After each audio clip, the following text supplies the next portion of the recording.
Arestado isang babaeng street dweller na tumangay umano sa isang taong gulang na babaeng anak ng kapwa niya street dweller sa Quezon City. Pero ang bata hindi pa rin nahahanap hanggang ngayon. May unang balita si James Agustin. Sobrang bigat. Sobrang hirap na po ng namin, sir. Ang bigat na sa pakiramdam, sir. Di na namin alam kung nasan yung anak namin. Nakakain ba siya ng maayos. Ilang araw nang walang maayos na tulog at kain si Melvin dahil hindi pa rin nila nahahanap ang 1 taon at 7 buwang gulang niyang anak na babae na si Kiana Jane. Ang bata tinangay ng kapwa nila street dweller sa barangay San Bartolome, Quezon City. Sa kuha ng CCTV noong December 10, kita na lumabas sa isang convenience store ang babaeng sospek karga ang bata. Kwento ni Melvin, doon sila rumarakit sa lugar sa pamamagitan ng pagbubukas ng pinto para sa mga customer. 2 linggo pa lang daw nila kakilala ang sospek. Mag-aanda na kami ng dapat kakainin namin.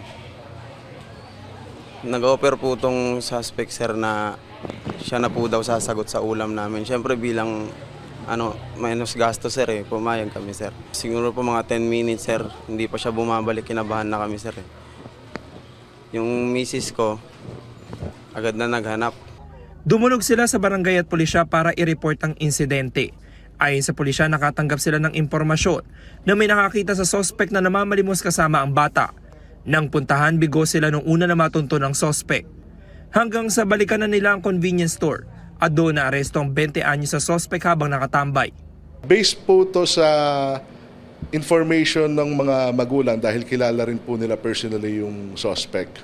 And kaya naman po namin nahanap to is based na rin po sa mga informant po natin na nagturo po kung saan po palagi naglalagay itong suspect po natin.